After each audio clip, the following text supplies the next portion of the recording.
नमस्कार विद्यार्थियों। हम अशोक के धम्म के विषय में चर्चा कर रहे थे।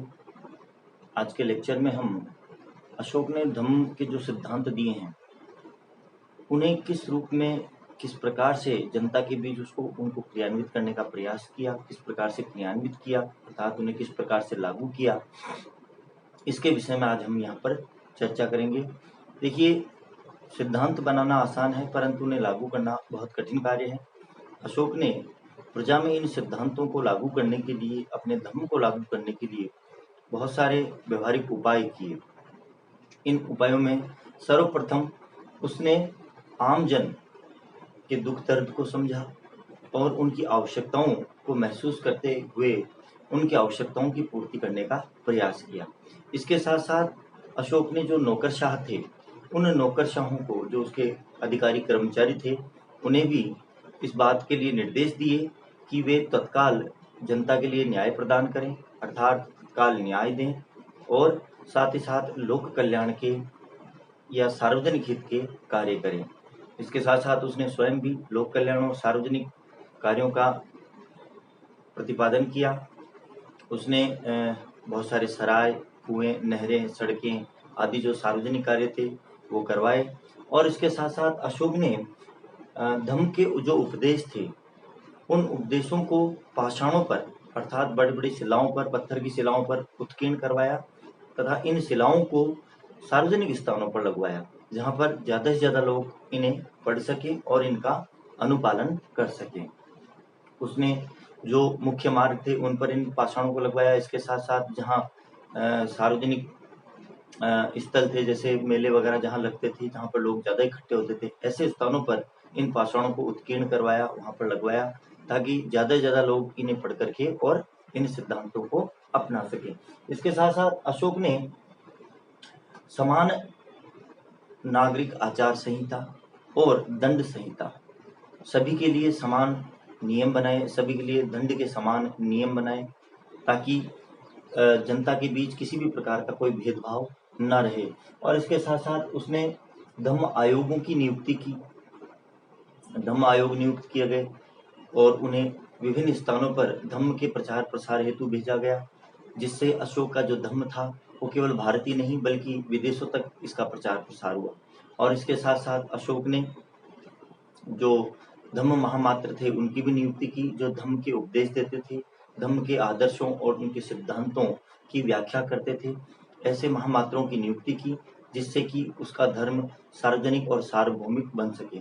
इस प्रकार से अशोक ने जो व्यवहारिक उपाय जो अपनाए थे, इन उपायों के द्वारा उसने धम्म के सिद्धांतों को सार्वजनिक और सार्वभौमिक बना दिया था। तो देखिए, बहुत सारे इस प्रकार के प्रयास अशोक के द्वारा किए गए और उसके ये प्रयास सफल भी रहे काफ़ी हद तक और जनता ने उनका पालन भी किया। तो इस प्रकार से अशोक ने अपने धम्म नीति का क्रियान्वयन किया अर्थात उसको अपनी जनता के बीच लागू किया। अब हम आगे देखते हैं कि धम्म नीति का मूल्यांकन हम करेंगे तो इसमें हम ये देखेंगे कि अशोक के बाद क्या धम्म नीति उसी रूप में लागू रही या उसमें कुछ परिवर्तन आया। तो देखिए, अशोक ने जिस धम्म नीति का प्रतिपादन किया था उसमें उसने सहिष्णुता, अहिंसा, सदाचार आदि मूलभूत सिद्धांत दिए थे। यह सिद्धांत हमारी भारतीय संस्कृति की प्राचीन काल से ही विशेषता रहे हैं। प्राचीन काल से ही भारतीय संस्कृति में इन सिद्धांतों को अपनाया जाता है। अतः अशोक ने उन्हीं सिद्धांतों को यहाँ पर अपनी धम्म नीति में प्रतिपादित किया जो सांस्कृतिक रूप से लोगों के मन में बसे हुए थे। यद्यपि इन सिद्धांतों के अंतर्गत सभी चीजें समाहित की गई थी, परंतु अशोक के पश्चात आने वाले जो उसके उत्तराधिकारी थे उनके समय में ये धम्म नीति उस रूप में क्रियान्वित नहीं हो सकी जिस रूप में कि अशोक ने क्रियान्वित की थी। इसके कई कारण थे।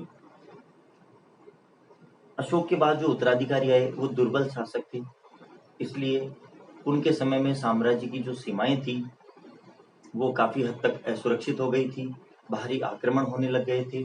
इसके साथ साथ आंतरिक रूप से अशांति उत्पन्न होने लग गई थी, जिससे कि राज्य में शांति व्यवस्था कायम नहीं रह सकी और इसके साथ साथ जो धम्म महामात्र थे वह भी अपने असीमित अधिकारों का गलत उपयोग करने लगे थे। जनता की गतिविधियों में अवांछनीय हस्तक्षेप करने लग गए थे। इसके साथ साथ कर्मचारी और अन्य जो अधिकारी थे वो भ्रष्ट होने लग गए थे, क्योंकि शासक का उन पर किसी प्रकार का कोई अधिक नियंत्रण नहीं रहा था। तो जो अयोग्य और दुर्बल उत्तराधिकारी थे, यद्यपि उन्होंने अशोक के धम्म के सिद्धांतों को स्वीकार किया था, परंतु वे अपनी दुर्बलता के कारण इन धम्म के सिद्धांतों को अपने साम्राज्य के अंतर्गत उसी रूप में लागू नहीं कर पाए। जैसा कि हमने अभी बात की कि साम्राज्य की सीमाएं असुरक्षित हो गई थी, राज्य में आंतरिक रूप से अशांति उत्पन्न हो गई थी। ऐसे में धम्म नीति को लागू किया जाना संभव नहीं था, क्योंकि धम्म नीति के जो सिद्धांत थे वो केवल शांति काल में ही लागू किए जा सकते थे और इस समय राज्य की जो व्यवस्थाएं थी वो अव्यवस्थित हो गई थी और राज्य जो है बाह्य आक्रमणों से सुरक्षित नहीं था। इस प्रकार से दुर्बल उत्तराधिकारियों के कारण से अशोक का जो धम्म है वो उसी रूप में फलीभूत नहीं हो सका।